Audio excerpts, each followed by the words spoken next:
8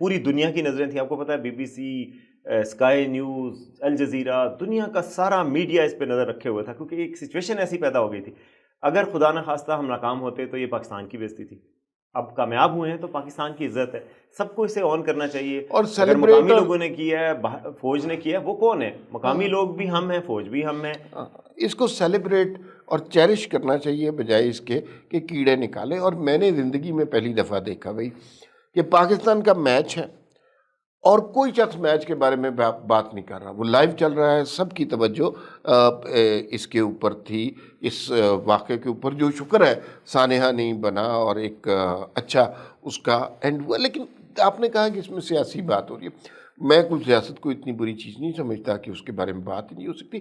ایک سیاسی سوال اس حوالے سے بہت امپورٹنٹ ہے کہ ایک پارٹی کی 10 سال وہاں پر حکومت رہی ہے, یہ بچے تعلیم حاصل کرنے کے لیے اتنے تکلیف دہ راستے سے جاتے ہیں, تو یہ راستہ کیوں نہیں تعمیر ہوا, یا سڑک کیوں نہیں بنی, یا اگر لفٹ ہے تو بہتر لفٹ کیوں نہیں لگی. یہ سوال پوچھنا تو صحافیوں کا حق ہے نا, بجائے اس کے کہ 2 بندے اس نے اتارے 2 بندے اس نے اتارے, اس بحث میں پڑ جائیں. بالکل. دیکھیں یہ بحث بھی ہو سکتی تھی, لیکن اسی لیے وہ ڈائیورٹ کیا گیا سوشل میڈیا پہ, خاص طور پر اتنا ایک ایک لمحہ یہ ڈائیورٹ کیا جاتا رہا کہ کریڈٹ ان کا نہیں ہے, ان کا ہے, انہوں نے کیا, انہوں نے کیا, یعنی شکر کر ہی نہیں سکے کل. تو یہ بحث بھی ہو سکتی ہے کہ کس کی حکومت تھی, کس کا یہ کام ہے کہ ٹرانسپورٹیشن کی فیسلٹیز کو بہتر کرے, لوگ ایک جگہ سے دوسری جگہ موو کر سکیں سیفلی.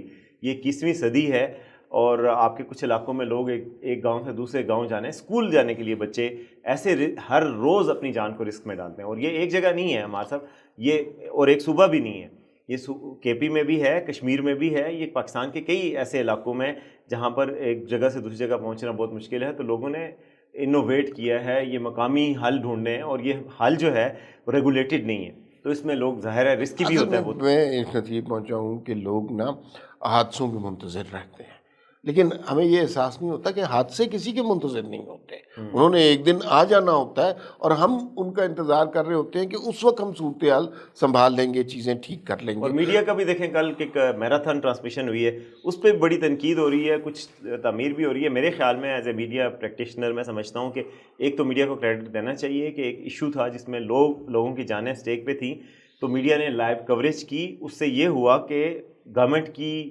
آرمی کی, لوگوں کی, سب کی توجہ اس طرف آئی اور ان کی جانوں کو بچانا یقینی بنا. آپ کو پتہ نہیں, اس سے پہلے یہ واقعہ ایک دریا میں بھی ہوا تھا جہاں 5 جانیں ضائع ہوئی تھیں.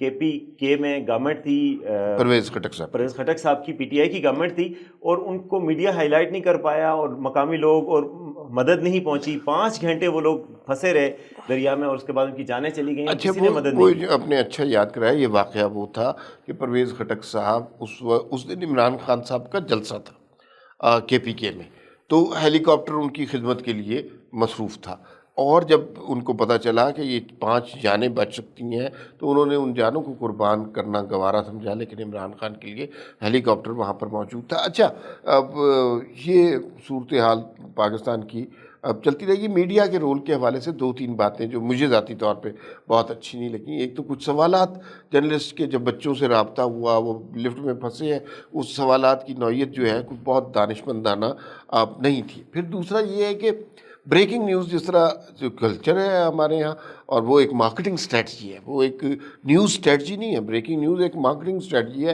اور اس کے مطابق کسی نے کہا اچانک 2 بچے نکل آئے, کسی نے کہا 5 بچے ریسکیو ہو گئے, یہ وہ, تو اس میں مجھے یوں لگتا ہے کہ کچھ غیر ذمہ داری کا بھی.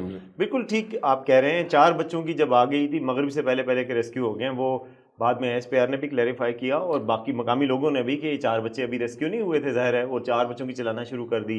پھر سوالات پہ بھی ہوا کہ ایتھیکل ہے کہ آپ ایسی سچویشن میں اسٹرک لوگ ہیں ان کو انٹیروگیٹ کریں یا ایسے طریقے سے سوال کریں جس سے وہ انکمفرٹیبل ہو جائیں. تو وہ سوالات بھی ہوئے. لیکن ہمارے صاحب دوسری طرف ہم یہ بھی دیکھیں کہ اس میں کچھ چیلنجز بھی ہیں. ہمارے میڈیا کی ایسی ٹریننگ نہیں ہوئی. مالکان کا یہ فرض ہے کہ وہ ایسی ٹریننگ کریں کہ ایسی سینسٹیو سچویشن میں لائن آف کویسچننگ کیا ہوتی ہے, لوگوں سے کیسے آپ جذبات کو بھی مد نظر رکھیں, صورتحال کو بھی مد نظر رکھیں, اور ایسے انداز میں سوال کریں.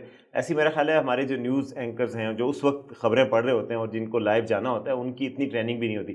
تو میں اتنا بلیم ان کو نہیں کروں گا. ظاہر ہے یہ بلیم ان کو کرنا ہے میڈیا مالکان کو کہ جنہوں نے ٹریننگ کے لیے اپرچونیٹیز نہیں دی. ان کو ہر طرح کی اس طرح کی سچویشن کے لیے کہ کرائسس کی سچویشن میں آپ نے کوئی ہوسٹیج سچویشن ہوتی ہے تو بات کیسے کرنی ہے, لوگوں کو کیسے مخاطب کرنا ہے, جو وکٹمز ہیں ان کے ساتھ کیسے بات کرنی ہے, یہ اوور آل ٹریننگ کا فقدان ہے جو ہماری رپورٹنگ میں بھی لوگوں سے ہو جاتا ہے اور یہ جو اینکرز ہیں ان سے بھی. اصل میں بات یہ ہے کہ تھوڑی سی نا کیپیسٹی بلڈنگ کی ضرورت ہے, تھوڑی سی ٹریننگ کی ضرورت ہے. اور یہ صحافی جو وہاں پر رپورٹ کر رہے تھے یا ٹی وی پہ جو اینکر بیٹھے ہوئے تھے, ان کو باقاعدہ ان کی کیپیسٹی بلڈ نہیں کی گئی, ان کے علم میں اضافہ نہیں کیا گیا. یہ اچھے بولنے والے بچے بچی ہیں, ان کو اسکرین پہ بٹھا دیا گیا, لیکن ان کے اندر جو صحافتی اقدار کے حوالے سے جو چیزیں انکلکیٹ ان کی پرسنالٹیز میں ہونی چاہیے تھیں, ان کے پروفیشن میں ہونی چاہیے تھی, وہ نہیں ہوئی. ایک آخری سوال, آج بھارت کا جو خلائی شٹل ہے وہ چاند پر اتر رہا ہے اور ہمارے ہاں ڈالر جو ہے وہ چاند پر جا رہا ہے. تو اس صورتحال کو آپ کس طرح دیکھتے ہیں؟ بڑا دکھ سے دیکھتے ہیں جناب عمار صاحب. ظاہر ہے ہمیں افسوس ہوتا ہے کہ ہمارے پڑوس میں جو ملک ہمارے ساتھ ہی آزاد ہوا وہ آج چاند پہ پہنچ چکا ہے اور ہم لوگ جو ہے وہ ایک ڈولی تک نہیں پہنچ پا رہے تھے. کل بڑی مشکل سے ظاہر ہے ریسکیو کیا.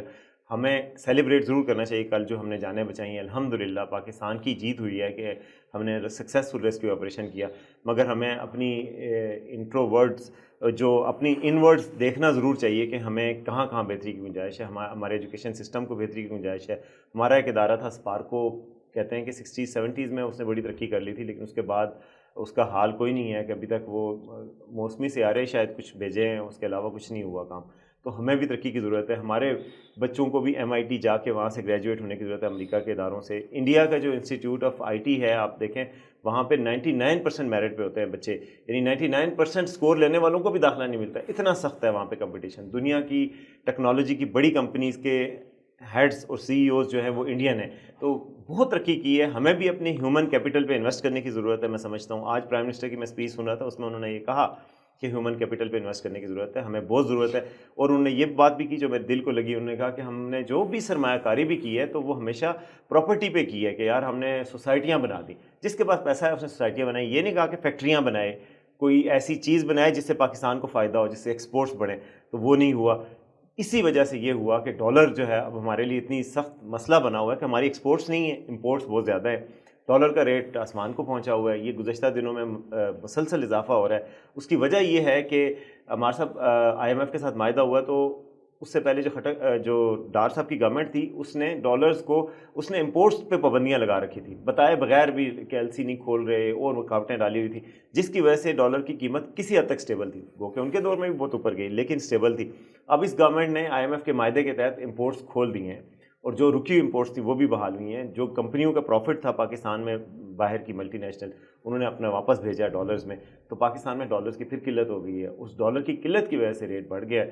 اب لیکن میں ایک دیکھیں پاکستانی عوام کے نقطۂ نظر سے دیکھیں, ہمیں نا کوئی ایک خوشخبری ملتی ہے تو وہ کبھی بھی زیادہ دیر قائم نہیں رہتی. کل ہم نے دیکھا کہ بٹگرام کے حوالے سے الٹیمیٹلی ہمیں خوشخبری نصیب ہوئی کہ وہ ریسکیو آپریشن کامیاب رہا, اللہ کا بہت زیادہ شکر ہے.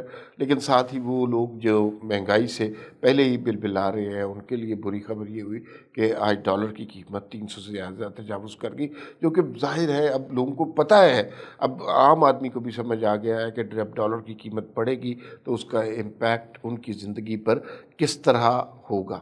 تو خیر یہی ہماری زندگی ہے, اس پہ مزید بات بھی ہو سکتی ہے, لیکن فی الوقت اجازت دیجیے, وی ٹاک میں پھر کسی اور موضوع کے ساتھ آپ کے ساتھ آئیں گے. اللہ حافظ.